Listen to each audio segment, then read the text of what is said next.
nigga can't shoot worth a damn.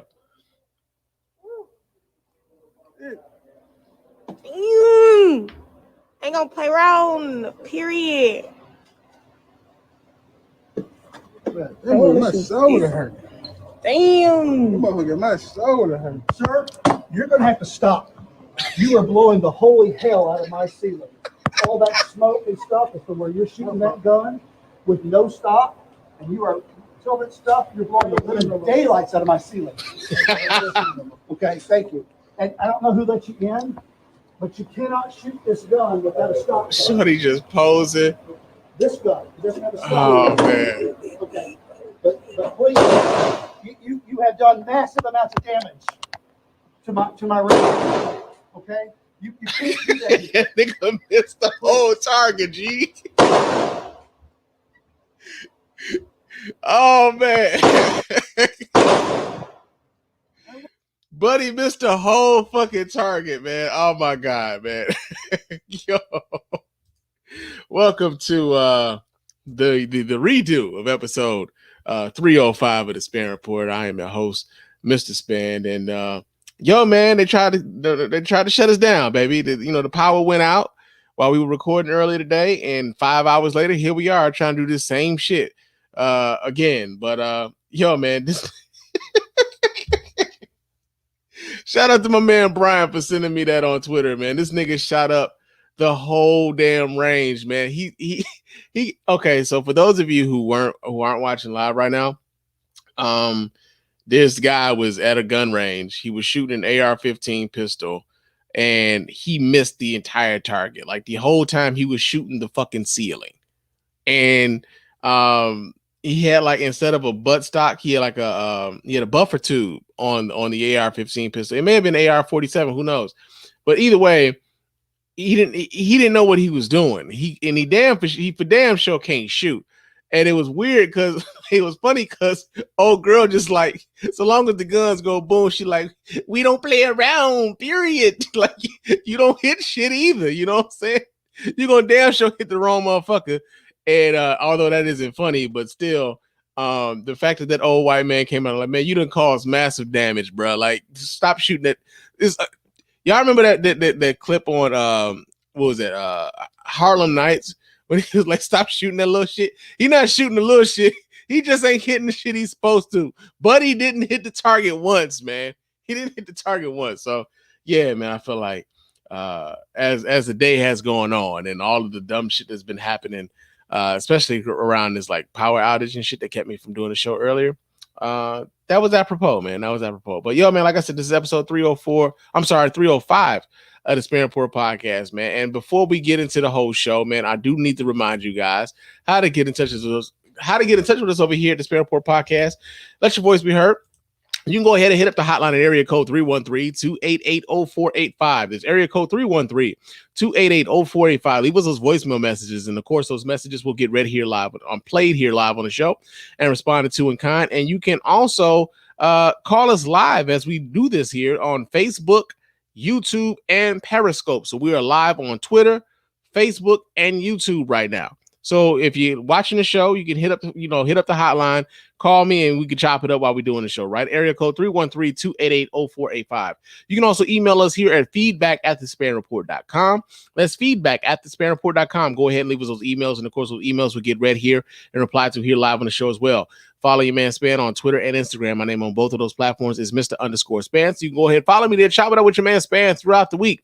You can also hit up our website at www.thespannreport.com. You can go there and watch replays of the show.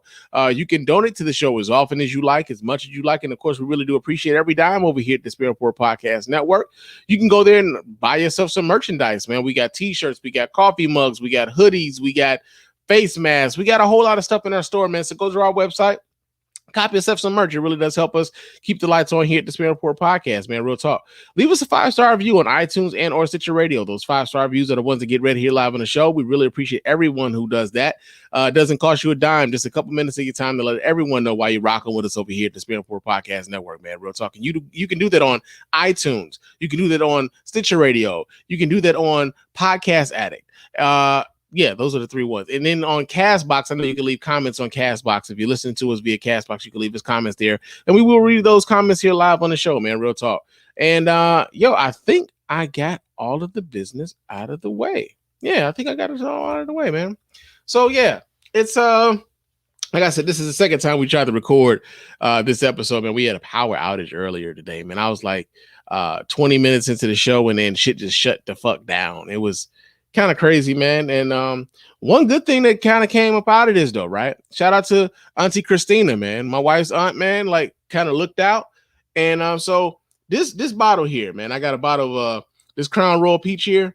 I've been nursing this bottle of Crown Royal Peach for about 2.5, 3 months, man. Like, I ain't touched it. I ain't allowed nobody to touch it, man, because it was low. You know what I'm saying? And for whatever reason, man, Crown Royal ain't been really pumping out the Crown Royal Peach in the way in which they should, man. They've been like having us droughting out here in Detroit, bruh. Or better yet, it ain't even so much the drought. Some of these liquor stores been out here gouging on the pricing and shit too. But Auntie Christina looked out, let me know where they had some at, and I was able to go cop a couple more bottles. So now I can finish this motherfucker off, man. I can finish this boy off. We'll probably finish this off by the end of the podcast, man. Real talk. But yeah, man, I was able to go do that since the power was out and I couldn't podcast. I couldn't, I really couldn't do nothing, man. It was just like, yo, man, I'm just sitting here twiddling my thumbs, trying to be on Twitter, trying to be on Facebook. And this is the other thing.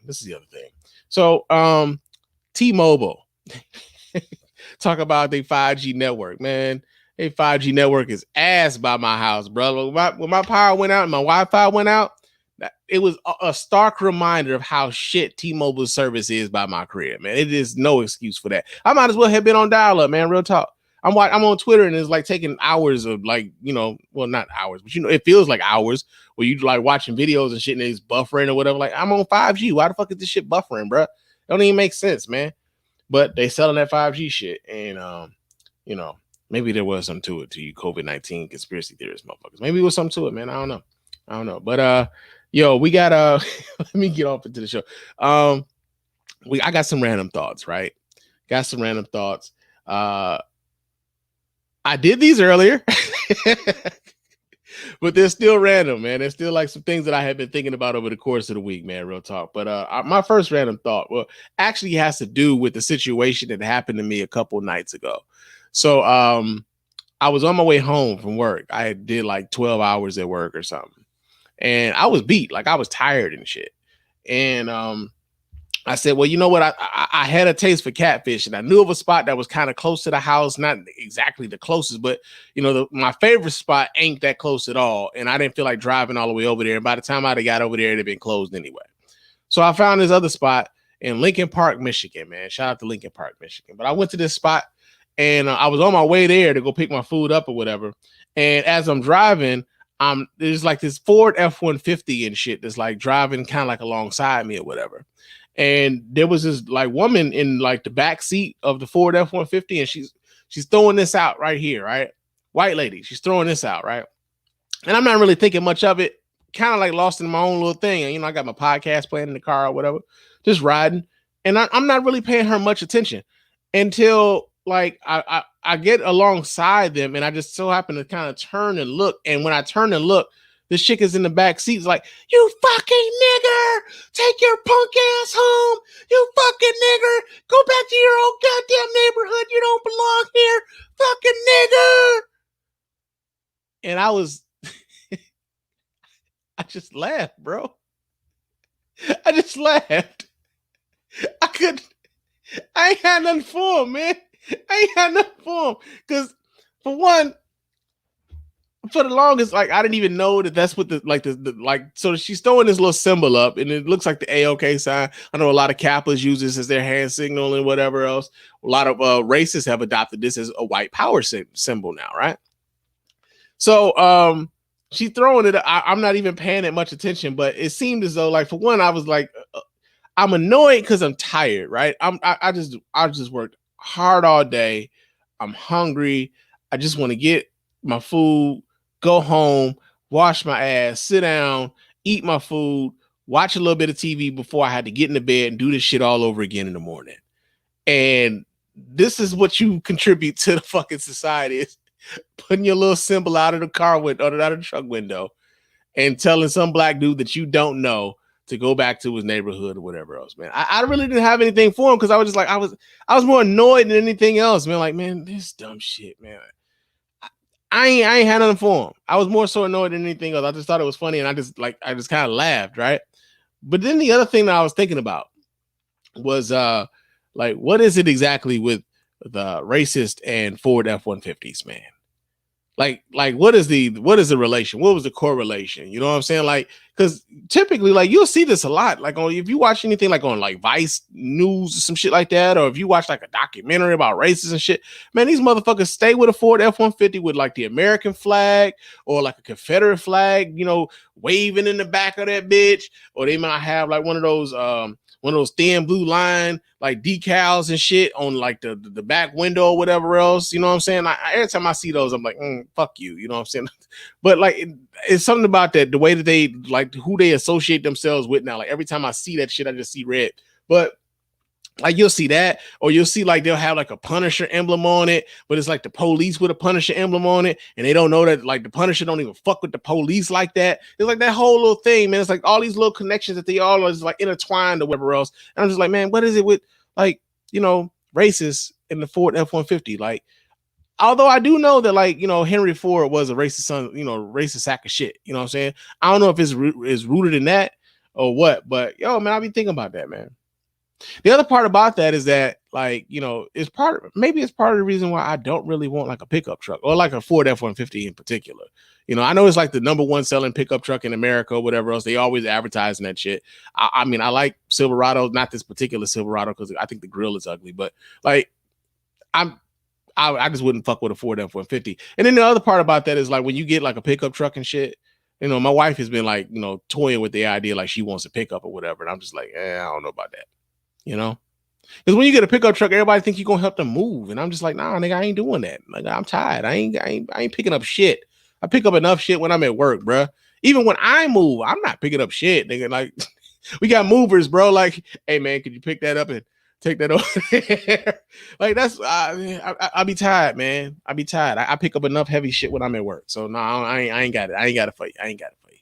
So that's one of my random thoughts, man. Another random thought that I had this week, man. So a lot of you have been like passing around videos and stuff on Facebook Messenger or whatever else. And this is another reason why I know like niggas don't be listening to your man Spann the way they wish they should. They really don't.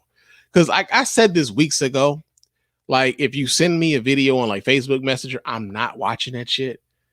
But apparently, like, I keep getting videos. I keep getting people sending me videos on Facebook Messenger, right? I'm gonna tell you something else though. Like, not even just on the, like, if you send me a video on Facebook Messenger, I'm not watching it. But if you send me a Facebook video, like a video on Facebook Messenger, and the caption to that shit is, man, you need to watch this before they take this down. Nigga, I am not watching that. I'm not watching that shit. Chances are it's some bullshit that probably needs to be taken down any goddamn way, right? So like a couple people sent me this video, and it just happened that like what's this dude name? Judge Joe Brown. Had Judge Joe Brown on there, and Judge Joe Brown was like trying to like connect the dots between Barack Obama and like George W. Bush and their familiar relationships and all this other shit. I'm just like, man, it's Judge Joe Brown though, bro. We really listening to Judge Joe Brown? Special Hotep Unit Judge Joe Brown. Judge Joe Brown that got kicked off his own court show, Judge Joe Brown. I had to fucking like, it wasn't a pleasurable experience, but I had like I met Judge Joe Brown when I was in college and shit. This is like my freshman year at Tennessee State. And like he had this thing where he was like kind of speaking to like the freshman class or whatever. And it was like, this dude was on something even then. He was on something even then, bro. Like I checked out on Judge Joe Brown at 19 years old. Like I ain't trying to hear shit Judge Joe Brown got to say about nothing, man. Don't send me no video of motherfucking Judge Joe Brown trying to talk about nothing. He ain't. Stop doing that. If you got a video that says you need to watch this before they take it down, trust and believe I ain't watching it. It's almost like that damn like the chain messages and shit. Like when somebody send you a chain, hey man, keep this going. Like, nah, it stopped with your boy. Like if it didn't keep going, it was me. It was me. You know, it's almost like those memes and shit where they ask you, you know, would you slap your brother for like $150 billion. Like, man, if you ask me would I slap anybody, the answer is probably just like, yep. Before you even tell me the money, the monetary amount, like, would you slap your brother for $1? Yep, I probably would. Don't take much, man. But if you're gonna put 150 billion on it, yeah, the answer is more likely yes. Before you even finish asking me that question, yeah, it's probably yeah, man. Real talk. Another question or random thought that I had, man. So I'm at work a lot of times. I'm going into a lot of different people's houses and stuff. You get to see like a lot of different basement setups and stuff, right? Like I had a Spann cave, man, but a flood kind of took my Spann cave out. So like the basement is sort of just like we go down there to wash clothes or whatever. You know, it's a bit of storage. We try to be smart about the storage because we don't want our shit getting fucked up in another flood, right? But going to some of these houses and you see some of these basement setups, and man, some of y'all got some real nice setups in there, man. Like real talk, I'm envious of some of y'all setups, man. I see marble floors and shit. I've seen carpeting in some of y'all basements, man. Y'all some brave souls, especially some of y'all living in flood zones. But you know that's what it is. But I see the man caves and stuff, right? I be seeing like these elaborate fucking setups, man. I see like the big screen TVs and like not only do you got the PlayStation 4, but you got the Xbox One and you got a Nintendo Switch, man, and you got maybe like a Retron 5 or something. They got all your old school games and shit on it, right? And then I see like a pinball machine or like a video game cabinet. You got like some old like classic game like Turtles in Time or some shit on there, right? And then you got like the setup where folks be having like the poker table and shit going on. You got the mini fridge that's stocked with all the different kinds of brews and shit. You got a bar down there, so you got all the whiskeys and the vodkas and all that shit. You got a nice little setup in there, B. Nice setup. As a matter of fact, if I wish I could like kick it at your house, right? But this is one thing that kind of bothers me when I go into some of these setups, man. It's one thing.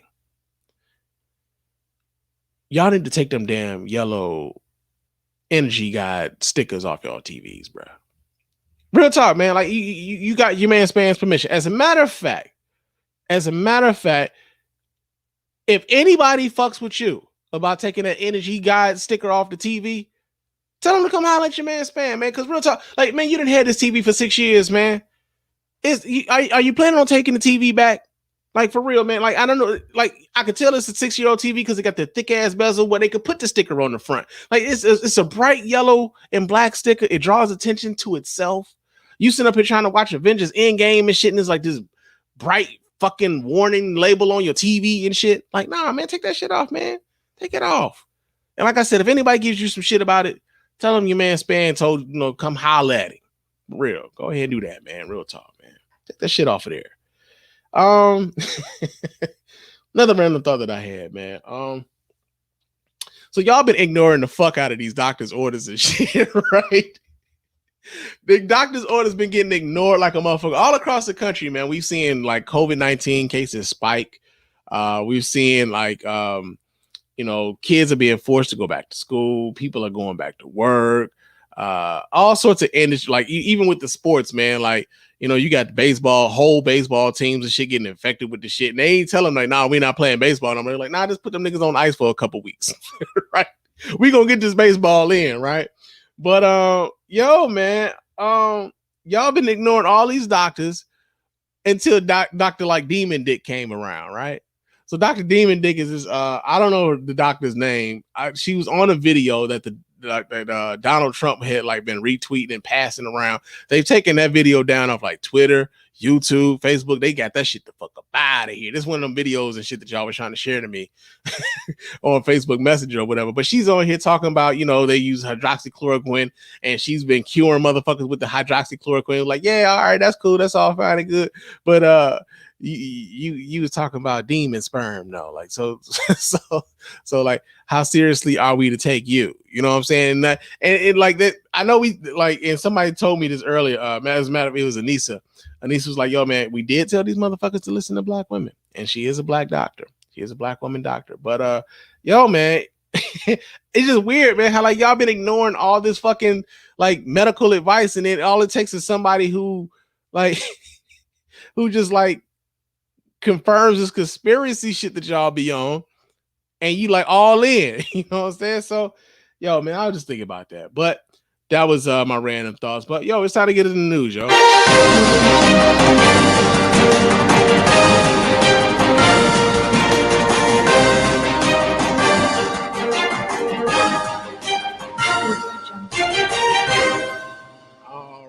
first story in the news, man, is as we talk about COVID-19, Herman Cain, former presidential candidate of the Republican Party back in 2012, has just succumbed to COVID-19 after a month in the hospital.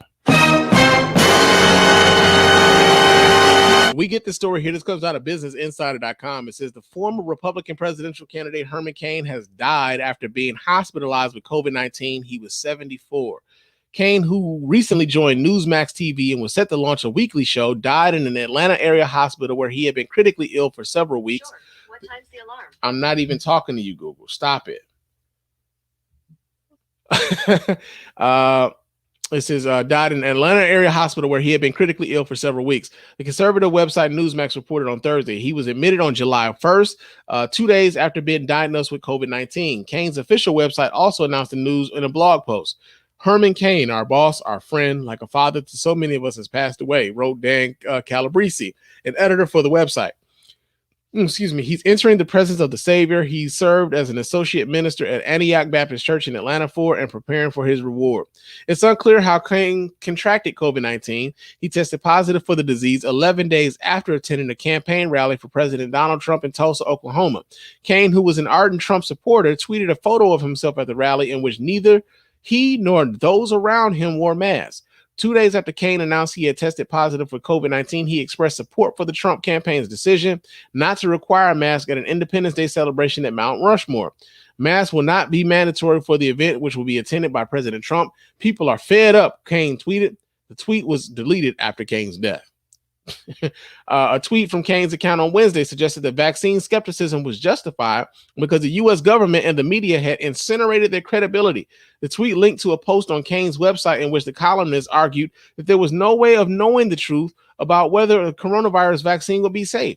Cain's Twitter account posted multiple updates about his condition after he was hospitalized. A tweet on July 5th said he was making progress. A tweet 2 days later said doctors were trying to make sure his oxygen levels were right.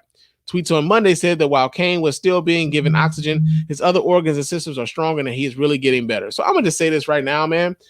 This is totally motherfucking avoidable. Totally motherfucking avoidable.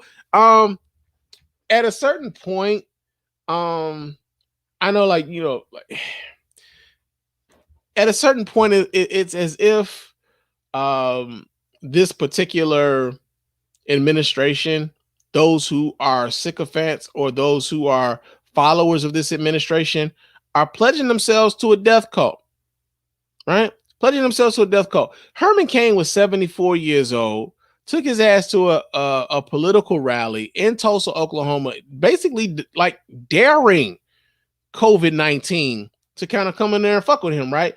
Meanwhile, COVID-19 is just, it don't care. It don't care about nothing. It don't care about your political affiliation. It don't care whether or not you believe in masks or not. It don't care whether or not you believe in a vaccine or not. He could have completely avoided all of this had he not stayed so true to the talking points of this Trump administration, who's really just trying to downplay what this virus has done and how it's affected like so many Americans throughout the country. And so for like this dude to be dead, like I was at work when I saw this and I was like 6 hours late because I was busy as shit. But like, yo, there's no reason for this guy to be dead. There's no reason for us to be talking about Herman Cain in the past tense, right? As much as I disagree with this dude's politics, as much as I disagree with, you know, how he wrote, like that guy should still be alive right now. And he isn't, because he was following up behind a dude who probably really did, like, if we're being honest, Donald Trump doesn't give a fuck about nobody else other than himself, other than what's going to help him politically. Think about this. Everyone who attended that damn Trump rally in Tulsa, Oklahoma had to fill out a waiver to attend, to not hold the Trump administration, not hold the Trump re-election campaign, not hold any of them responsible if they were to catch COVID-19 or if they were to like get sick and die from the shit. Like nobody can come after Trump for it because they decided that they were going to waive it so they can be in the presence of this dude. And it's weird because like folks have like kind of like I've been seeing this on Twitter, like, well, are Republicans going to like, you know, kind of temper their talk about, you know, COVID-19 and everything else because of, you know, Herman Cain's death? It's like, no, they're not going to do that. Herman Cain's black. They don't give a fuck about black people.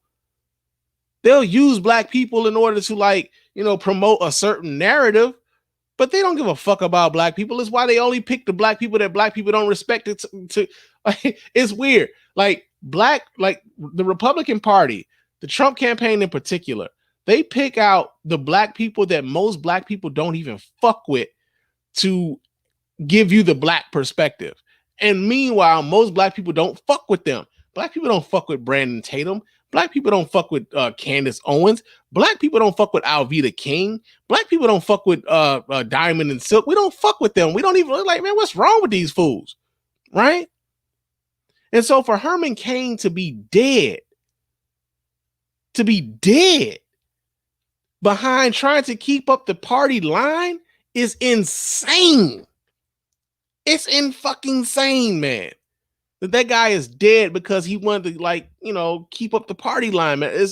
That's crazy. And although we really can't for certain. What's the other part about this? You can't say for certain that it was because he was at the Trump rally that he obtained COVID-19 or he obtained the coronavirus and he got sick. But think about this, man. Like, the possibility is still there. The possibility is open that it happened because there were so many people there. And we know that gatherings of 100 people or more, 50 people or more, and not caring and not wearing a mask and not social distancing can, contribute to you being infected with this disease. So it's wild. It's mad fucking insane that Herman Cain is dead because because of that party line, man. And it was perfectly avoidable, man. But that's in the news, man. Herman Cain dead at 74, yo. Another story that we got here in the news. So there have been a rash of police shootings here in the Detroit area. Police shootings that have resulted in people dying. And there's an activist group here in the city called Detroit Will Breathe. And they have called all of the Detroit police shootings against people or against suspects, how should we say this, unwarranted, right? They believe all of these shootings are unwarranted. Let's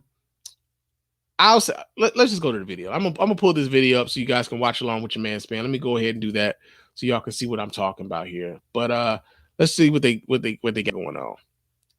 The news at this hour: activist group Detroit Will Breathe is calling for Chief Craig to resign tonight in the wake of a number of officer-related shootings over the past few weeks. The leader of the group, Tristan Taylor, says he thinks none of the shootings were justified, including the incident where one man shot at an officer at point-blank range. Defender Sean Lay talked with Taylor today. And Sean, how does this narrative match what we've seen on the tapes? Kimberly, let's get right to it. The statement made today by the protest group does not match up with the video put out by Detroit police. Watch. We're going to play their explosive statement for you right now. In two of the cases, the victims shot by the police were on the ground when they were shot. In the last case, police have released no details. The protest group Detroit Will Breathe making that explosive statement today. You would agree police have a responsibility to get the facts out. Doesn't your movement have the responsibility to be as accurate as possible with the facts? Absolutely. Two deadly officer-involved shootings. Hakeem Littleton shot and killed July 10th. Last week, police say a suspect wanted for shooting 4 people, pointed a gun at them. Video showing both men were not on the ground when police first shot. It says in 2 of the cases, the victims shot by police were on the ground when they were shot. Isn't that irresponsible to say that? I don't think so. The shorter question would be, you're telling the community police are out here executing these guys. Well, I don't know what else you call at point blank. I mean, especially for Hakeem Littleton. That's the thing that we find most disturbing about his shooting was the fact that the last shot was point blank to the head. Detroit Police Chief James Craig saying the department gets video out of the shootings as fast as possible so the public can see what happened for themselves. It's always the vocal minority that will critique, criticize, and find fault. I just reread your statement. It's not accurate. Lead protester Tristan Taylor says he wants to see more video. To your point, I do apologize if the statement isn't clear. This is not rocket science. There's something wrong when every time there is an issue, it ends in violence. I think that's what Tristan, the message he's trying to say. Back here live, the group out protesting right now at the 9th Precinct. The chief made it clear yesterday. He says his officers are on high alert, partly because of anti-police rhetoric here and around the country. Plus, they're taking hundreds of guns off the streets right now. Kimberly. All right. So, here's the thing. We got to be smarter than this, man. Got to be smarter than this. So, facts matter in all of these cases. The moment you start being extra with the details, when you start exaggerating what happened in these situations, you start to lose credibility, and the people that you need to listen to you will stop listening to you. They will stop following behind you. They will stop taking heed to what it is that you're saying. The facts matter in all of these cases. And so, as you guys know, if you've been following the Spann report, or if you've been following like me on social media for any length of time, man, like I'm not the biggest fan of the fucking police, but those situations where those videos came out and you can clearly see, yo, my man had he opened up on the police as soon as they rolled up. Another guy, as they're in pursuit of him, he's opening up on the police as they're in pursuit of him. The idea that like there's no justification for someone to protect themselves. Like even a police officer has a right to protect themselves, much like I have a right to protect myself in a situation where I think my life might be in danger. To therefore go and contradict what the video evidence is showing us, to say that these guys were shot while they were on the ground, or like these guys were like there was even an additional news coverage of this where they talked about like, yeah, the police should have just let these guys go and like tried to, you know, apprehend them another day. It's like, what? Like as much of a Black Lives Matter advocate as I am, as much as I I kind of advocate for those who are activists, who are putting their bodies in their lives on the line, like a lot of times, like going out there, getting arrested, agitating, putting the pressure on those in authority to do the right thing. Like I'm a big proponent of that. But I also think we should have the correct message while we're doing it. And like exaggerating things to get people worked up, exaggerating or massaging the facts to somehow like perpetuate a narrative that isn't true isn't fucking helpful. It's not helpful. And so like, as much as like I respect the work of a lot of the activists, and I'm not one of these people who ain't, out there like, doing the work and having a shit ton of shit to say about these folks. I go in on those folks all the time. Like, man, you ain't doing a goddamn thing, and you standing over here criticizing all this shit, these people who are doing this on your behalf. But this right here, dog, like we can't do this, man. Like this ain't it. This ain't what you should be doing. Like you don't have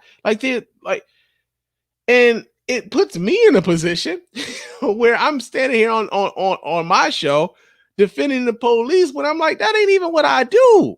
You know what I'm saying? That's not what I do.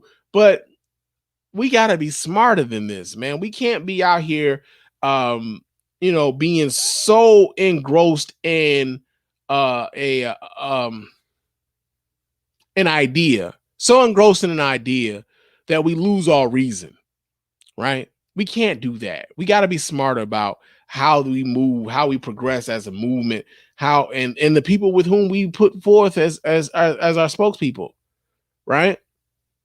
Like the idea that like you can just go out here and straight up lie and people can't call you on the line. Like this is the same shit Donald Trump does, and we talk cash shit about him all the time. Don't do the same shit, man. Don't do the same shit. So yeah, man, that's not smart. And we got to get away from that. And that's in the news. Another story that we got here in the news is so apparently after so the $600 extra unemployment funds that have been going out, I believe those are supposed to be ending today. But and we've heard a lot of different stories, man. Like I told you guys about going to the car wash, trying to get my car washed and detailed and everything, and the the guy who owned the shop was talking about how he couldn't get his workers to come back to work because they're making more money on unemployment and they much rather live off the government, yada, yada, yada, right? But there was a study done by Yale University, and they said that the $600 extra in unemployment benefits actually did not lead to people working less. Well, that'll be a monkey's bare-assed uncle. So we get this story here. This also comes out of BusinessInsider.com. It says a report by economists at Yale University did not find any evidence that the $600 weekly jobless benefits authorized by Congress in March in response to the COVID-19 outbreak reduced employment in the U.S. The findings suggested that the expanded benefits neither encouraged layoffs during the pandemic's onset, nor deterred people from returning to work once businesses began reopening. Workers facing larger expansions in unemployment insurance benefits have returned to their previous jobs over time at similar rates as others, the economist said. We find no evidence that more generous benefits disincentivize work, either at the onset of the expansion or as firms look to return to business over time. In future research, it will be important to assess whether the same results hold when states move to reopen. The $600 per week unemployment benefits that millions of Americans have been receiving under the Coronavirus Aid, Relief, and Economy Security Act expire at the end of July. This comes as members of the Trump administration have been critical of these benefits to unemployed Americans, saying they discourage people from returning to work. So basically, we can disassociate ourselves from this talking point that people didn't want to work because they were getting the extra $600, right? But even if that were true, I ain't mad at them, right?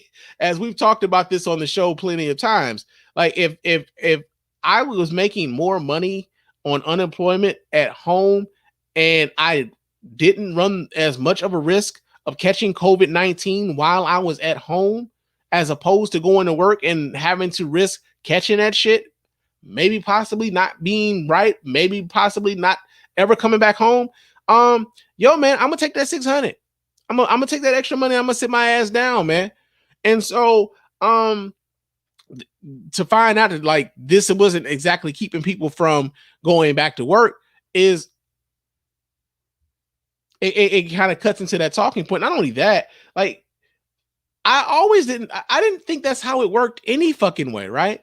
Like if your job was reopening and they called you back to work and you refused, as I understood it, they were cutting your unemployment benefits off any fucking way. Like you couldn't just refuse to go back to work and just sit on the unemployment and like, no, I didn't think that's how that worked any damn way. Be that as it may, that didn't stop those who already have a poor perspective on what it's like to be poor from making people mad at those who have less than they do, right? Because it's easy to shit on poor people, man. It's easy to do it. And one of the biggest tricks that a lot of like powerful people, a lot of rich people have like convinced a lot of middle class people, a lot of people who think they middle class people, like they've convinced them that like the people who you need to be mad at are these poor people because these poor people don't want to work. They just want to mooch off of the system and all this other shit, right? And here you are, you working, you busting your ass, and here this person is, they getting food stamps and they eating steak and they eating lobster and this and on top of that, they getting an extra $600. This is what they do to get you upset at people who, even with the extra that they have, may still be taking home less than you do. And we fall for it. A lot of folks fall for this shit every fucking time, man. Every time, because everybody has to feel like they're better than somebody. That's what it is. Like there's this innate need to like feel like you're better than somebody, and like those people don't deserve that $600, man. I go to work every motherfucking day. I ain't getting no extra $600. This is bullshit. They ain't giving me no hazard pay. Your beef is with your job. It ain't with them. Your beef is with the motherfuckers who got you at the job, not paying you extra. They making money. But you mad at those who are like at home, trying not to catch the COVID, getting a little extra. And the extra is not only, here's the other part. The extra is to keep the economy moving because they still got to be able to go buy food. They still got to go be able to buy groceries and shit. You know, some of y'all are back to work. Guess who keeps you being able to work? Some of those same people that you shitting on with this extra $600. They come in and they're spending that money with that stove that keeps you working. Right? That innate, like that need to feel like you're better than somebody else at that moment. That's what that's what a lot of those, especially like on the Republican side of the ticket, man. That's what a lot of them are. That's what they're banking on. You feeling like those people don't deserve what little bit extra that they got because you ain't getting none. And then it's like you pit these two people against each other. Meanwhile, these motherfuckers who got everything are sitting in the cut making more. Jeff Bezos made $13 billion. Billion with a B. 13 billion in one fucking day. But you mad at the $600 that somebody down the street made. Man, please. Man, please. But yo, man, that's been the news.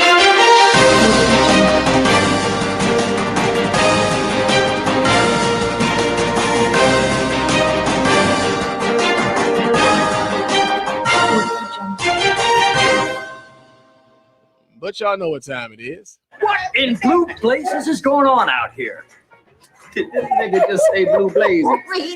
All right, our first story here in Blue Blazes is McDonald's workers, as we're talking about people who a lot of folks like to think that they're better than. McDonald's workers are reporting that a lot of them are being like assaulted and shit because they're enforcing the mask mandates across the damn country. It's another Business Insider story. We read this. It says, as mask requirements become the norm during the coronavirus pandemic, companies are facing looming questions on how workers can safely enforce new policies.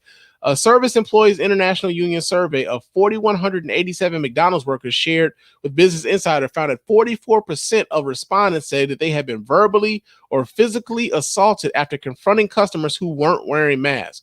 While the SEIU only surveyed a small proportion of the chain's more than 800,000 workers in the U.S., the 44% of respondents alone represent more than 1,800 employees who said they've been assaulted on the job.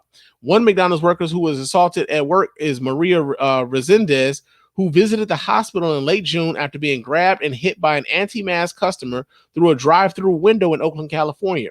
She told Business Insider, in Illinois, Maria Villaseñor recently filed a complaint with the Chicago Public Department of Health after seeing a McDonald's co-worker attacked by a customer she asked to wear a mask. Throughout the pandemic, McDonald's has failed to protect us from COVID-19.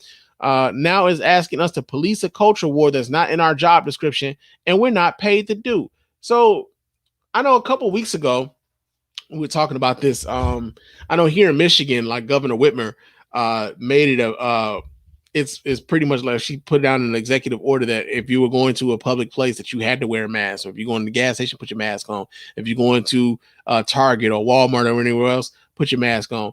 And the thinking behind a lot of this is to, well, if this is mandated by the state, then it takes the burden or it takes the pressure off of the these employees. It takes the pressure off of these companies to enforce this law, to enforce these policies, because, people feel like, I can go into the store and the store has its own policy. I can just, adhere to the store's policy, but it's now it's a state thing.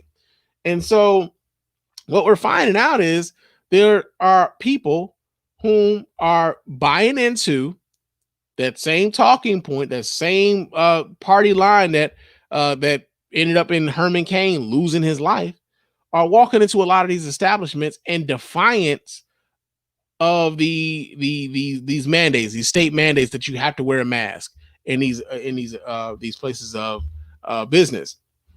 And so these workers are like, yo, what the fuck does that mean for me though? Because I mean, yeah, I work here and all, but like, do I really want to scrap with this nigga over this job, man? Because he don't want to wear a mask, bro. Like, hey man, like all of us gotta wear it. Like just wear the fucking mask. But you got people who are, this is America, goddamn it. I don't have to wear a goddamn mask. This is tyranny, and damn it, this is against my civil liberties. And damn it, I should be able to walk into a goddamn Target and without a fucking mask. And these are the same people, right?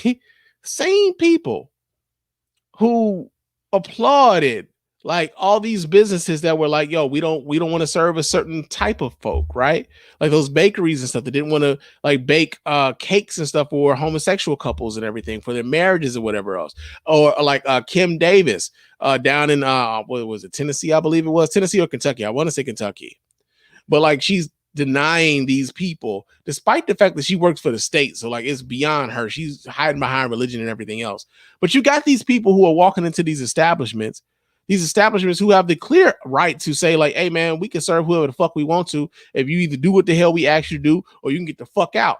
And a lot of these people, because I guess now because of the state is making this a mandate, are saying, well, fuck the state then, goddamn it. I'm a citizen. I can just vote her ass out. It's a goddamn executive order, man. It isn't law. The state legislature hasn't passed any fucking thing, man. I don't have to listen to this shit. Right? These attitudes are killing people. And then we've got McDonald's workers who are trying to enforce these mandates, and they're being met with pushback. They're being cursed out. They're being physically assaulted, and they're not getting paid enough. And so this goes back to that whole thing I was just talking about where, you got people, there's a class of folks who everyone seems to think that they're better than. And typically those tend to be fast food workers. Folks tend to have this belief that they're better than these fast food workers. So yeah, how dare you, guy who flips burgers, tell me that I need to wear a fucking mask? I just want my burger. You don't get to tell me to wear a goddamn mask. Just give me my burger and shut the fuck up, guy who flips burgers. This is the attitude, right? Never mind the fact that that person who's flipping burgers is a person who's got to go home to a family, possibly. Person who may have a family who's dealing with health issues and can't afford to get sick, can't afford to take some shit home to their family. Because your selfish ass, not only, you want to come in and get the 20-piece McNugget, but you don't even want to have the common decency to wear a fucking mask to order it. Or stay in your fucking car and order the shit through the drive-thru. Right? So you've got a class of folks who people don't even want to see make $15 an hour. Like you think that they don't deserve this amount of money, but then you put upon them like all of these people who tend to think that they're better than the people who work there anyway, and are just going to be obnoxious, and so obnoxious to the point where they want to physically assault folks. Now I'm gonna tell you this right now, man. There are some people who work at McDonald's. There's some people who work everywhere. It ain't just at McDonald's or fast food or whatever else. I'm gonna tell you all this right now. For those of you who are like against wearing the whole mask thing and like you want to be that obnoxious motherfucker that walks through the door, you're gonna run into the wrong person who's willing to give up that punk ass job to fuck you up. You are going to run into that person. Like I think there's this sense of like this weird sense of like security or some shit like that some of y'all have. Some of y'all don't believe that like people are willing to lose their job over a lot of this shit. And truthfully speaking, some people ain't willing to lose their job. They got a whole lot of shit that they're responsible for. But then there are some who don't give a fuck about that job. They're only doing it because they need maybe a little extra money, or they fed up with the job already, and you come in there, they gonna wear your ass out. And it's probably gonna get videotaped because people can't wait to see you get your ass worn the fuck out. So I would just tell y'all, man, like, be careful. Be careful with the people with whom you talk to crazily in these streets, man, because everybody ain't for your bullshit, man. And truthfully speaking, like, it's like polite society, man. Like, wear a mask to help other people not catch the shit. That's really what it is. Like, wear a mask to help other people not catch shit. If you don't have it, cool. Maybe you won't get it if you wore the mask. But it's like polite society. Be polite, man. Like I don't get why that's like. This is the other part that's like so fucked up, man. Like,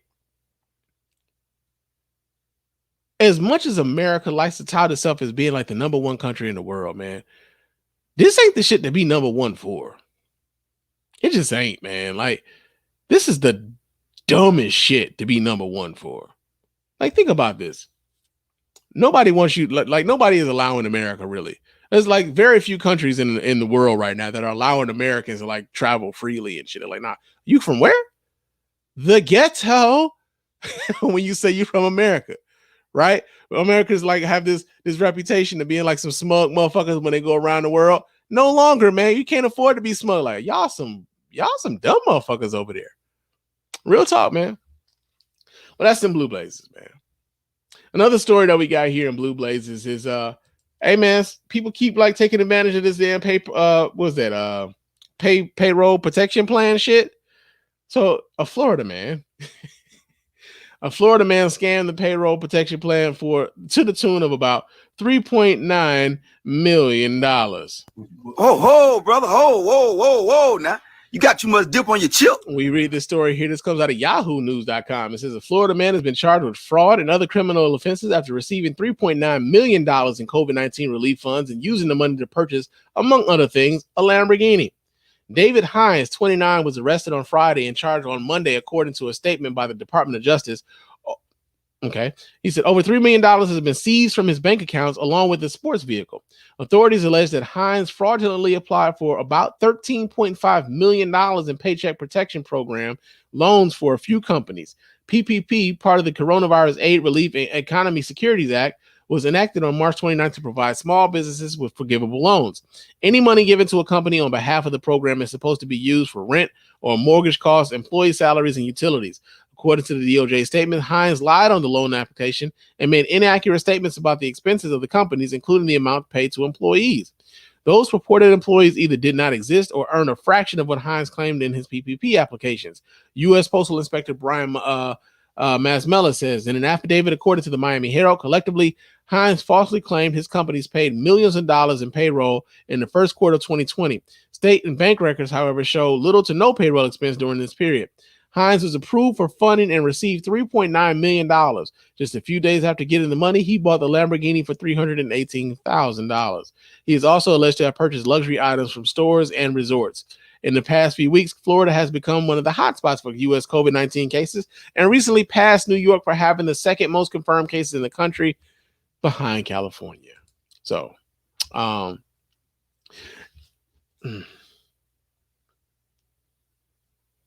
So I kind of wonder how long they've been watching my man, right? Or better yet, like how soon he was able to like get these funds and whether or not he had been watching other motherfuckers get caught up, you know what I'm saying, and still decided to do it anyway because everybody feel like they ain't even gonna get caught, right? Everybody feel like they ain't gonna get caught. What's my man name? The dude that was like with Carly Red on Love and Hip Hop Atlanta. Whatever his name was like Arkansas Mo or some shit like that. It might have been his name. But like he was out here doing that same shit. Hey man, for one, it's sad that the people who really do need that money, the people who really do could benefit from that relief effort are being denied those funds because of assholes like this here. But also, you got to be a stupid motherfucker if you think the government ain't gonna find you, man. You got to, if anybody gonna get their money, the government gonna get their money, man. Trust and believe, man. Like student loans, income taxes.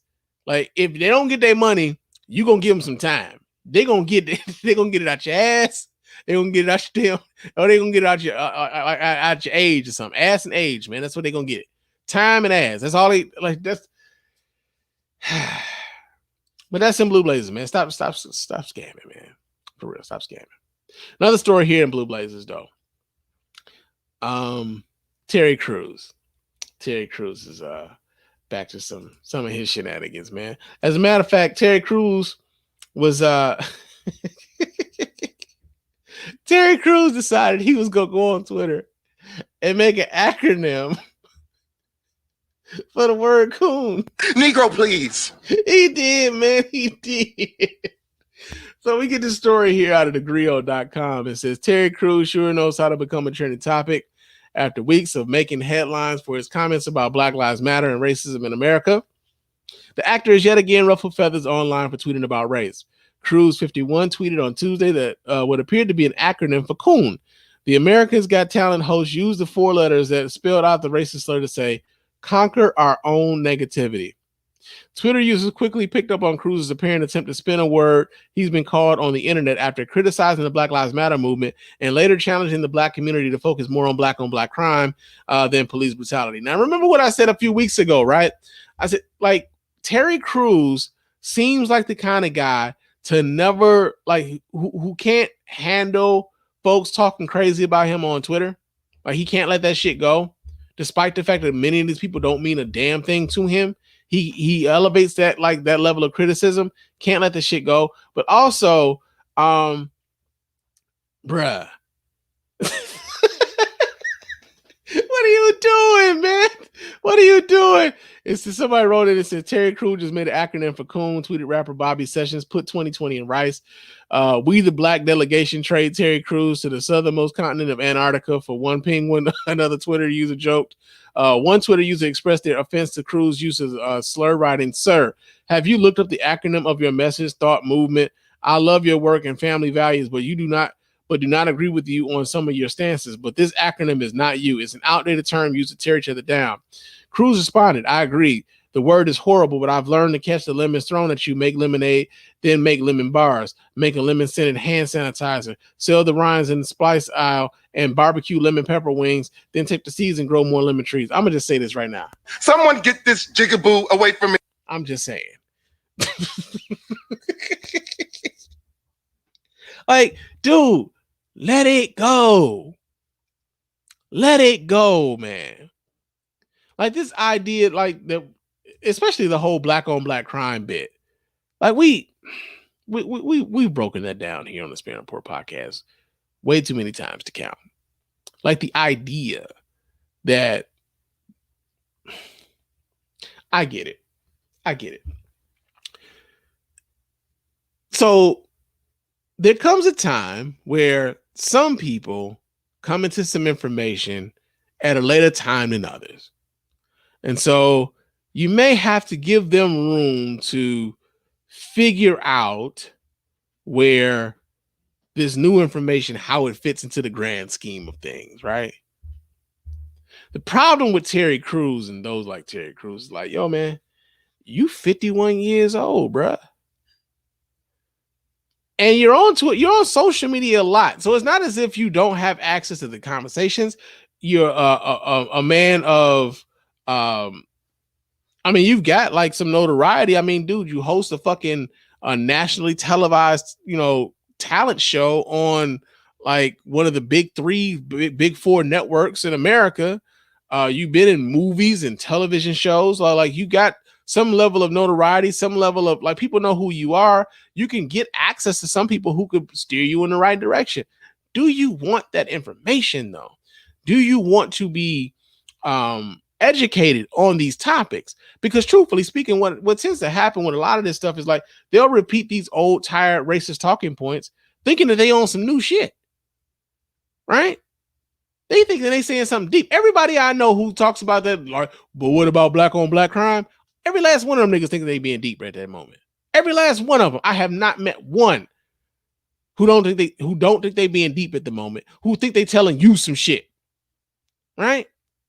So yeah, man, Terry Crews, he gets called a coon on Twitter, man. And this is the other part about it. So I don't follow Terry Crews. Every now and again, some of the stuff he tweets comes down my Twitter timeline. But every time he says something dumb like this, there's a gang of white folks in those mentions championing him on. And all the black folks like, man, what the fuck are you doing?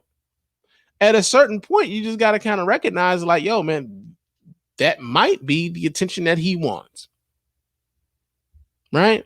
That might be what he wants. And maybe we should just leave that motherfucker alone and leave him to the dumb shit that he's over there doing, right? But yo, man, that's been Blue Blazers. What in blue blazes is going on out here? Did this nigga just say blue blazes? But this has become a staple. You about to lose your job. Get this thing. You about to lose your job. Get this thing. You about to lose your job. Get this thing. You about to lose your job. You about to lose your job. Get this thing. You about to lose your job. Get this thing. You about to lose your job. All right. It's Lose Your Job time here at the Spirit Report podcast, man. And our first story here, Lose Your Job, is an ABC News executive by the name of Barbara Fedita. Now, Barbara Fedita is like she was powerful. She ain't necessarily powerful no more because they didn't got her to fuck up out the paint. We can read the story here. This comes out of news1.com. It says a powerful network news executive has suddenly found herself powerless and out of a job because of racist comments she made in the workplace to and about her black colleagues. It was the latest in a recent series of racially motivated shakeups in the media world following a nationwide protest against racism.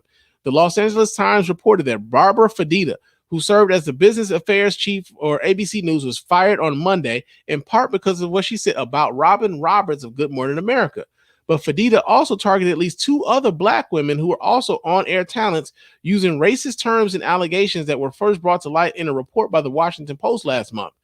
The Walt Disney Company, which owns ABC News, announced Fedita's firing in an email to the company on Monday. The investigation substantiated that Ms. Fedita did make some of the unacceptable racially insensitive comments attributed to her. Walt Disney Television chairman Peter Rice wrote in part. It also substantiated that Ms. Fedita managed in a rough manner and on occasion used crass and inappropriate language. Rice's email was too kind. One of those racially insensitive comments, a line about picking cotton, a racist reference to black people if there ever was one, while negotiating a contract renewal with Roberts, a respected anchor who has worked for Walt Disney Company for more than 30 years. Fedita reportedly felt Roberts was getting too greedy in her requests. Fedita then asked what more Roberts could want and said it wasn't as if the network was asking Roberts to pick cotton.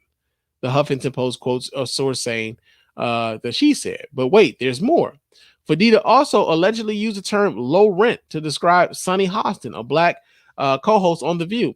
The LA Times reported in discussing the value of the network to a former black correspondent, Candace Gibson, she allegedly said ABC News would spend more money on toilet paper. The media industry has been vigilant about trying to rid its ranks of the type of systemic racism that has been exposed by ensuing protests following the police killing of George Floyd in Minneapolis on Memorial Day. Vulture listed at least 13 news organizations, including Complex and OK Player, that said they were reckoning with the abuse of power. This is America. So I'm going to just say this right now. The block is hot. This is the time, if you ever had a gripe, this is the time to get those gripes and put those motherfuckers out on the table right now. Because you got the ear of those who are in the position to do something, who are feeling the pressure of society right now because of the actions of activists and those who are bringing light and bringing voice to all of the mistrust and misjustice or the injustices that are happening. Like, they feel that pressure. They feel that pressure socially. They feel that pressure financially. And so when you have someone like this out here operating with impunity, they're going to stick out like a sore thumb. And because of the nature of how these protests have moved and we get every fucking thing we want right now, even some of the shit that we never asked for, some of that stuff we getting at this particular moment in time. So I'm going to just say this right now. Cash your motherfucking ticket. Right now is the time to cash your ticket. We don't know how long this is going to last. You know what I'm saying? Like, we don't really talk as much about George Floyd as we did a couple months ago. I know the NBA is doing doing a lot to kind of keep the focus on the movement. Like the WNBA doing a lot to try to keep their focus on the movement. You got people on Twitter that are talking about arresting the killers of Breonna Taylor. But it's still, even now, doesn't have the same fervor that it had maybe a month and a half ago, right? And so, she's been operating like this for years. It was this moment that got her up out of the paint. She could have, if George Floyd had never been killed, she probably still is the network exec at ABC News because the pressure isn't there to get these kind of people up out of the paint. That just is what it is, man.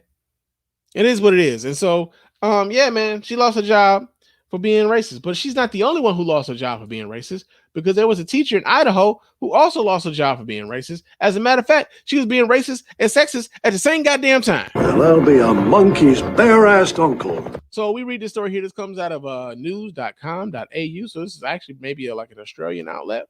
It says Rita Soltis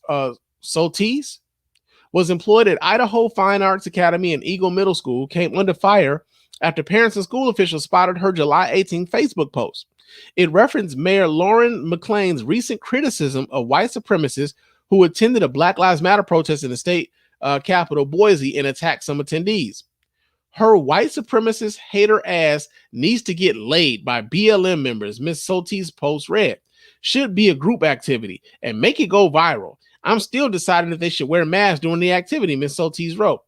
Her comments were in response to an article about the incident and a petition to recall the mayor over her comments. Shocked social media users took screenshots of the post, which were then shared on the school's public Facebook page.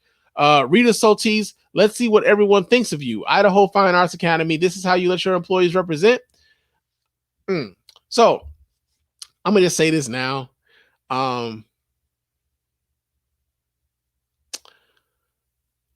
Some of these people can't help themselves. It's apparently, it is clear that they cannot help themselves.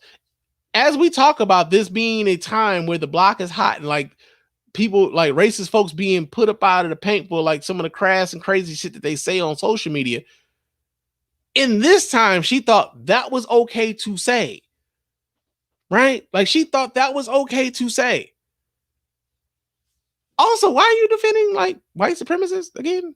Like as a teacher, like this is what you're doing. Like I don't know what the black population is in the school district that she works in Idaho. She probably doesn't really see a whole lot of black students at all. But if there was one black student who had to be a part of that class, like God protect that kid, right? So you thought that was going to be okay. But the other part about it is this, right? Because this kind of leads into something that I was talking about the last time I was on the mic, because I took last week off, just kind of recharge the batteries, whatever. But as I talked about, like disassociating ourselves from like certain believing that certain marginalized groups don't have the power to be a certain way. So last week I was kind of talking about black people can be racist. I said that women can be misogynistic, that homosexuals can be homophobic. Right? Like those, you can be a part of those groups and also exhibited those behaviors.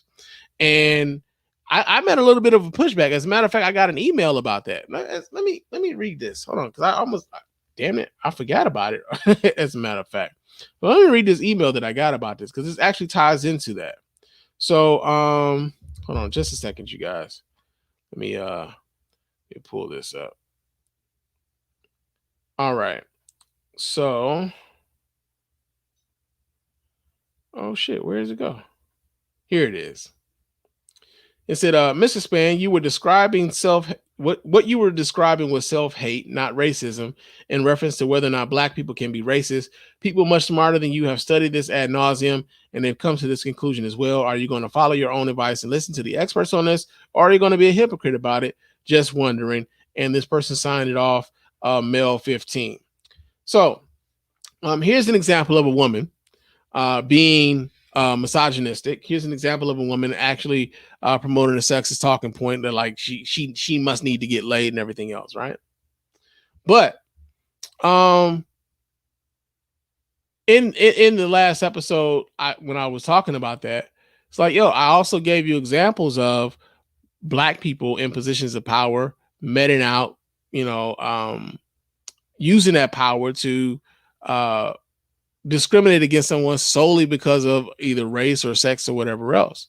So although there are experts or people who study this for a lot longer than your man Spann, I am totally one of those people who tell you like, yeah, man, listen to the people who know better. At this particular juncture, I'm just like, man, but at the same time, two things can be true at the same time, right? And I do believe that black people can be racist. I do believe that women can be misogynistic and promote some misogynistic ideals. I do believe that homosexuals can be homophobic and promote homophobic ideals.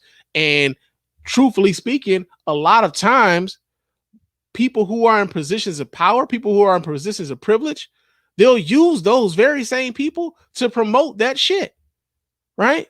How many times have you heard a dude say some shit that was misogynistic, and when he's called on it, say, well, my homegirl don't think what I said was misogynistic at all, right? He'll use that woman as a cover because she agrees with the shit that he's talking about. He'll use that woman as cover to keep him from being criticized about it. Well, your criticism is no longer valid because here's this woman who agrees with me. White people do that same shit. How many times have you saw a white person say something that was stupid or racist or whatever else, and the first thing they did was, well, I got a black friend, right? And they believe that that black friend is going to give them cover on the racist shit that they just said.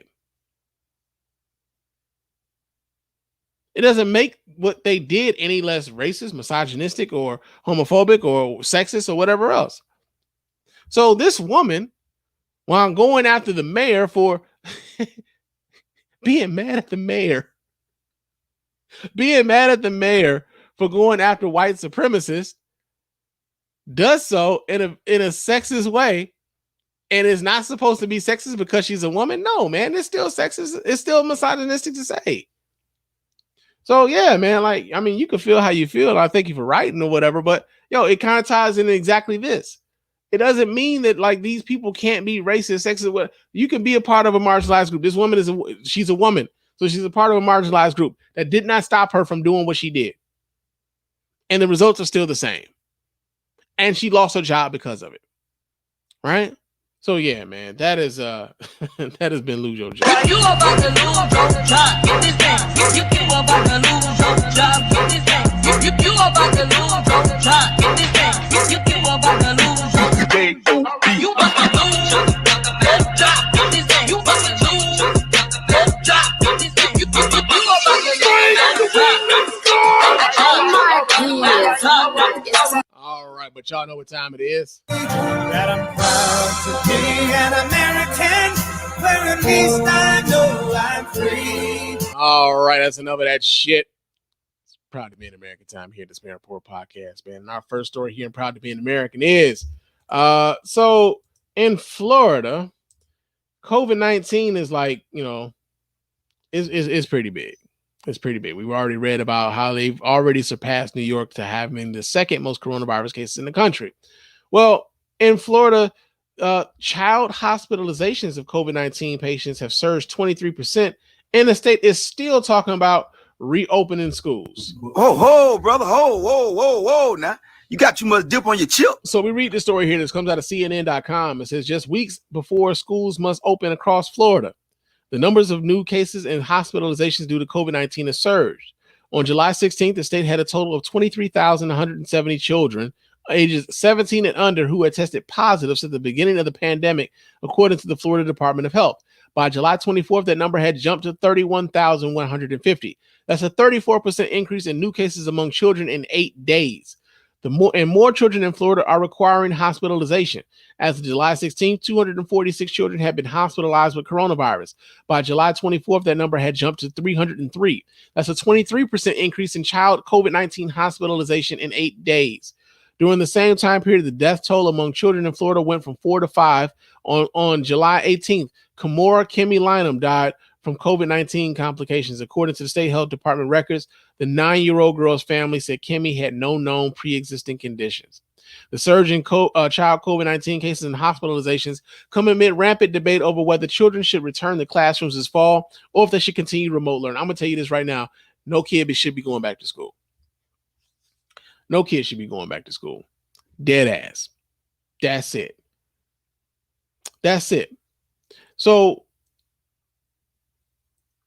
at the beginning of this, people were talking about how this particular virus wasn't necessarily affecting kids as bad as it was affecting older adults, mostly senior citizens. They were talking about how like the kids aren't being affected in much the same way. But we also rightly speaking, tried to protect the kids from ever catching it to begin with, which is part of the reason why, I mean, it's the sole reason why schools closed to begin with, to protect these kids from catching COVID-19. But the idea that we would send these kids back to school with this virus not under control, no vaccine in place, have not put in the work that other countries have had while they open their schools back up. The idea that we would basically put our kids out there because we want to will normalcy, like we want to will everything back to normal, is foolhardy. And I know this country has shown that it's willing to sacrifice its children to a certain degree. And I say this as someone who owns firearms, right? When I saw like the whole Sandy Hook thing, when no meaningful gun legislation came down after Sandy Hook, when all those kids, kindergartners, first graders, and everything were gunned down, that lets you know right then and there that America didn't have the will, politically or like even morally, to protect its children. And so it surprises many of us, but I kind of think that it shouldn't surprise us that so many of those same people who didn't want to put forth any like meaningful gun legislation to kind of curb that sort of thing that happened to Sandy Hook from happening again would also be the same people to tell you that, yo, your kid need to be in school come August and September, despite the fact that we haven't put in the work to properly combat COVID-19 and coronavirus. Right? So think about this for a second. Many of the people who are telling you that your children need to go back into these buildings to learn aren't sending their kids into these buildings to go learn. Many of them are well off enough or are privileged enough to where they got access to multiple computers and high speed internet, and you know they're you know they those kids can learn from home, like they'll just be doing school from house, you know, from the house. But the people that may be forced to send their kids to school are people who maybe don't have a computer in the home at all, and the only internet that they may have might be the data connection on their cell phone. They don't have a home internet, you know, hookup or whatever. And they've got to send their kids back to that school. And the reason why they got to send the kids back to that school is because they got to go work, because they've opened up the economy again. So now you got to go work. So who's going to watch your babies? And so now you send these kids out to the school, you warehouse them in this petri dish as a school. And I mean, many of us, if you like watching this show, I'm pretty sure y'all know kids. Kids don't, you know, they're not going to take this shit seriously. They're going to give everybody the cootie touch, right? I mean, the COVID touch. Remember you used to have like the fart touch and shit when we was kids? Now they're going to be playing like the cootie touch or the COVID touch, coronavirus touch. You got coronavirus, right? They'll play this shit as a game. Kids still out here doing like, you know, becoming spitball, like spit brothers, blood brothers and shit, like cutting their little hand and like shaking hands and shit, doing dumb shit like that, man. So you're going to send these kids back to these petri dishes that we call schools and hope that there's another, you know, that nothing happens. But ultimately, some of these kids are going to get sick, and ultimately some of these kids are going to die. And truthfully, what you're telling us is that like these kids are expendable by and large, by allowing this to go on. Florida being a hot spot in the country right now, I'm amazed at, like, you know, like Florida was where they decided they were going to like do the NBA restart and shit. Like, of all places, that's where y'all went? Of all the places, Florida? Right? I get like you got Disney World there and shit, but I mean, I guess couldn't go to California because, you know, California is a hot spot too. It's hot all over the fucking place, B. So yeah, man. Florida is like, still like kind of pushing this along to like force these kids to go back to school, despite the fact that like, we got babies dying and more of these kids are being exposed to this virus. More and more kids are being hospitalized for this virus. And yet we still try to push on as if everything is going to be okay. So long as we just going to sacrifice somebody, sacrifice these kids or whatever, man. It's fucking insane, man. That's proud to be an American. Another story that's here and proud to be an American is y'all's president is out here trying to delay the goddamn election, man. So I think this dude like knows he's probably stands a very good chance of losing come November. But he's trying to sow doubt in the process already. And he's raised the idea of delaying the presidential election. So we get this video here. This comes out of NBC News. Let me go ahead and pull this up so you guys can watch right along with your man. Hold on just a second here. Here we go. Facing an uphill battle for a second term and the worst quarterly economic plunge on record. That these elections will be fraudulent, they'll be fixed, they'll be rigged. President Trump is preemptively casting doubt on the integrity of the November election, just 95 days away, arguing without evidence that mail-in voting due to the pandemic will guarantee the election is rigged. I don't want to delay. I want to have the election. But I also don't want to have to wait for 3 months and then find out that the ballots are all missing and the election doesn't mean anything. That following this tweet suggesting the election be postponed, writing, with universal mail-in voting, 2020 will be the most inaccurate and fraudulent election in history. Hold on a second. So this tweet, as it reads, it says, with universal mail-in voting, not absentee voting, which is good, 2020 will be the most inaccurate and fraudulent election in history. Hey, y'all, let me tell y'all, let me let y'all in on a little secret. Mail-in voting and absentee voting are the same. They the same thing, y'all. This nigga be talking out of both sides of his mouth. Mail-in voting and absentee voting are the same thing. And suggesting delay the election until people can properly, securely, and safely vote. The president has no legal authority to delay a general election. The Constitution says that power lies solely with Congress. And there's no evidence mail-in voting leads to widespread voter fraud. Top Republicans dismissed the president's idea. We'll cope with whatever the situation is and have the election on November 3rd as already scheduled. Never in the history of the federal elections have we ever not held an election, and we should go forward with our election. In April, Joe Biden predicted President Trump would try to delay the election. And at the funeral for Congressman John Lewis, who spent his life fighting for voting rights, former President Obama attacked President Trump without ever mentioning his name. There are those in power who are doing their darndest to discourage people from voting by closing polling locations and targeting minorities and students with restrictive ID laws and attacking our voting rights with surgical precision.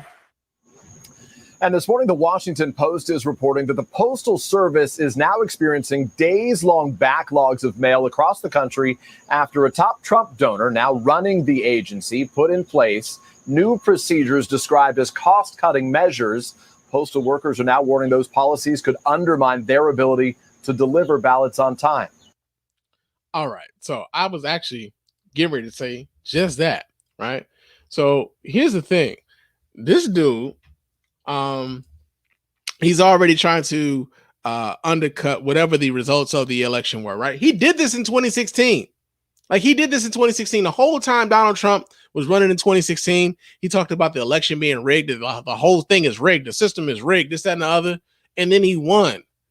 And then once he won, no longer was the system rigged. It's only not rigged unless he wins, right? And so already he's trying to lay the groundwork, like, to get people talking like, yeah, we can't trust this because more people got to vote by mail, right?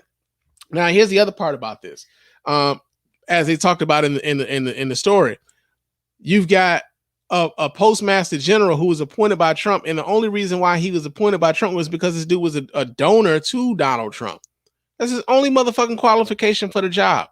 And his reasoning for being there is to slow down the mailing system, right? Because if Donald Trump knows that the election is kind of being hinged on the reliability of the postal service, if he could throw a monkey wrench into that program, then damn it, he will. And if he can have a crony in that particular position, then damn it, he will. So, like, as this is going on, and as I've talked about this on this show ad nauseum, man, like, for those of you who are under this illusion that your vote does not mean anything, why in the fuck would Donald Trump be going through all this trouble if it didn't? Why would he be trying to like make sure that you didn't have access to that ballot? Why are they closing polling places? As a matter of fact, if you were worried about the integrity of the election, why are you not putting more funding towards the postal service? Why are you not putting more funding towards polling places across the nation? Why are you putting more restrictions in front of people to keep them away from the access to their franchise? If you were concerned about the integrity of this election, then you would be doing everything you could to protect it. But that's not what we're doing. We're doing everything to kind of undercut it, but we're not doing anything to like protect it. And so, yeah, man, make sure y'all vote. Make sure you're registered to vote. If you can vote absentee, go ahead and vote absentee. You get your vote in early. I voted in like Michigan's August. Well, Michigan's primary is this coming Tuesday, I believe. I voted 3 weeks ago. My vote's already in. And when it comes to the general election for like president, chances are my ballot will be here early, and my ballot will be in early. I can't wait to fucking vote because it means that much right now. And so, yeah, man, Donald Trump out here trying to delay the damn election, man. That's crazy. But that's in Proud to be an American. Now, I got something here in Proud to be an American that damn near was in blue blazes, man. Real talk. Almond Bundy of the Bundy family that took over like a wildlife refuge and shit. Almond Bundy came out in support of Black Lives Matter and talking about defunding the goddamn police. And I'll be a monkey's bare-assed uncle. Man, I swear to God I am. So I'm going to read his story here. This comes out of yahoo.com. It says Almond Bundy, an anti-government activist who led the 41-day armed takeover of the Malheur National Wildlife Refuge back in 2016, expressed support for the Black Lives Matter movement and for defunding the police in a recent Facebook video. He said in the video that he considered attending his near his home in Boise, Idaho, a rally with the Black Lives Matter in support of defunding the police because, yes, the police need to be defunded. Now, this video, so let me go ahead and pull the video up so y'all can watch. Let's do this here.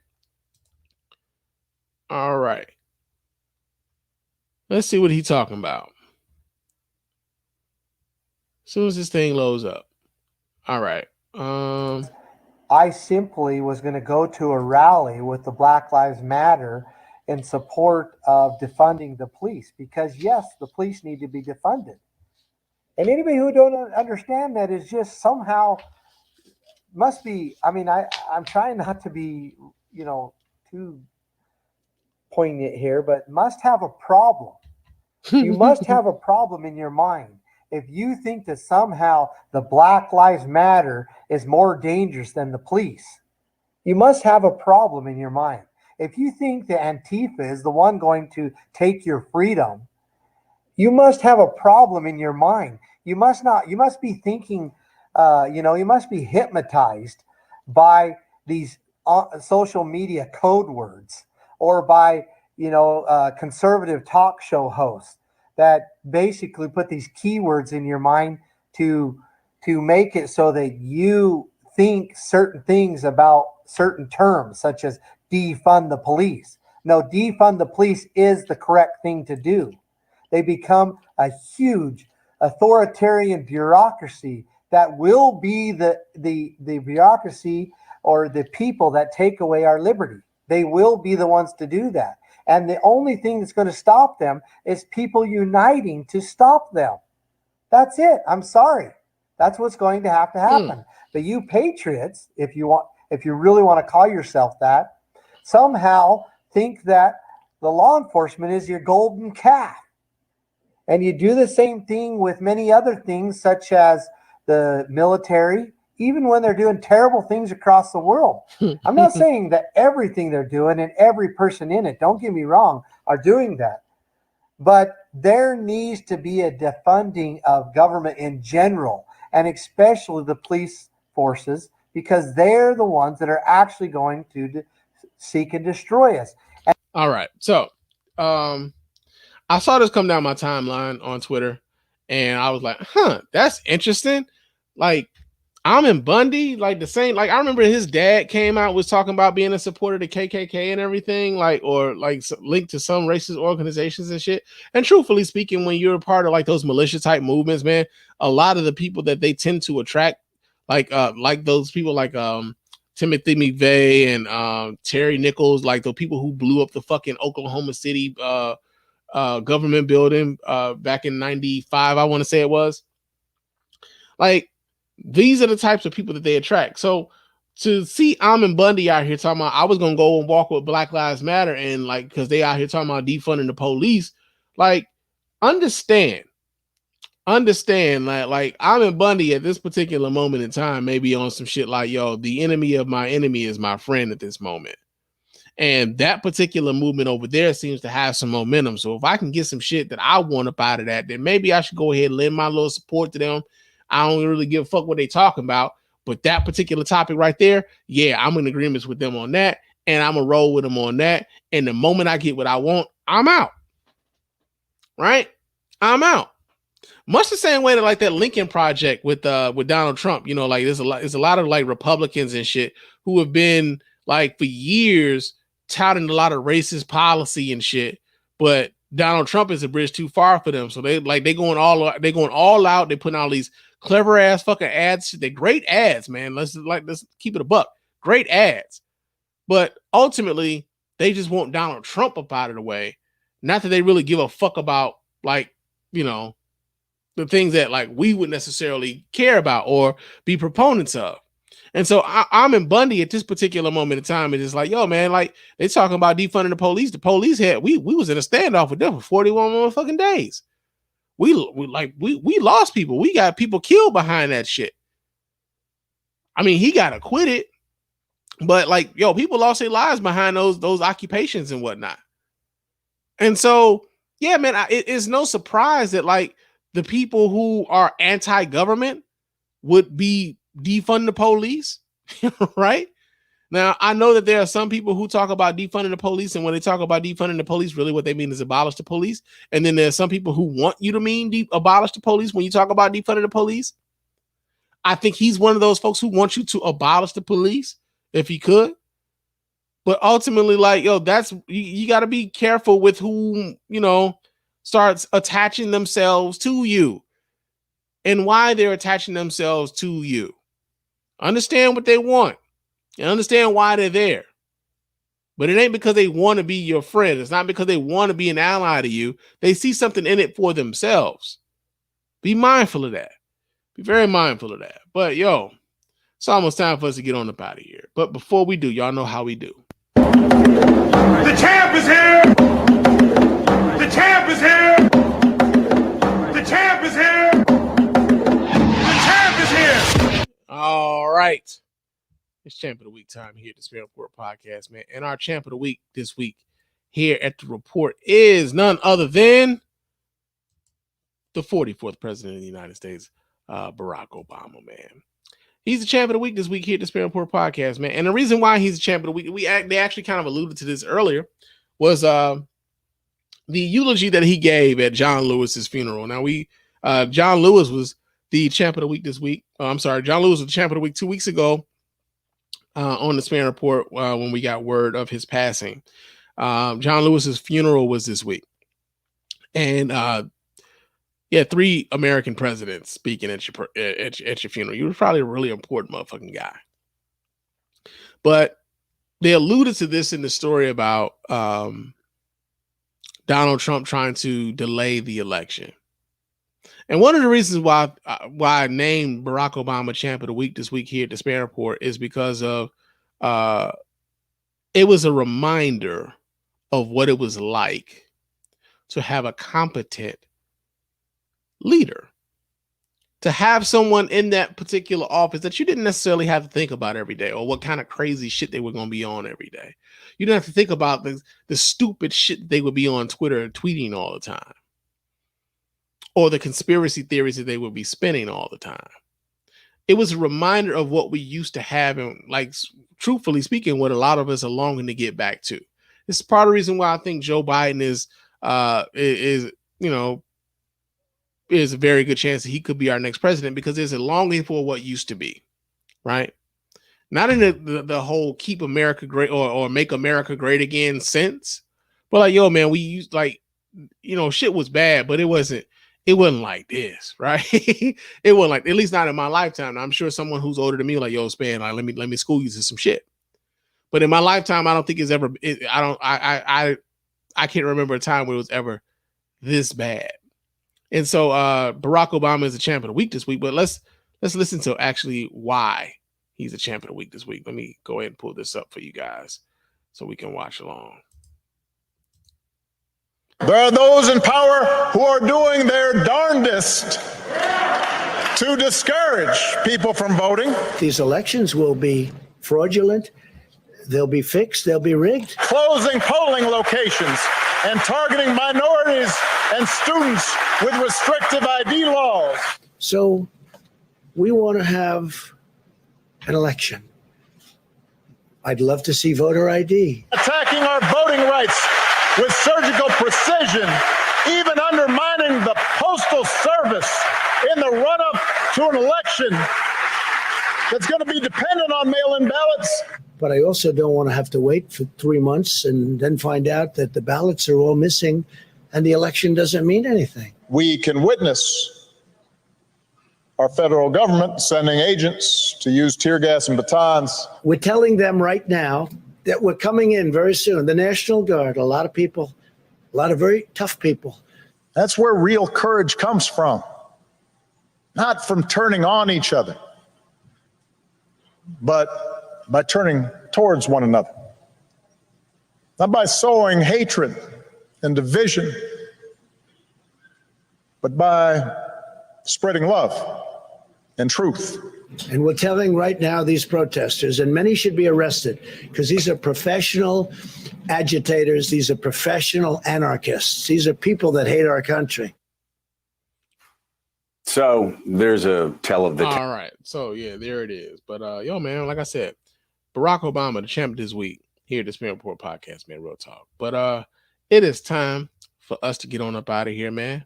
Like I said, this is the second time we tried to get this in, and we were able to get it all in, man. The power didn't cut off on us this time.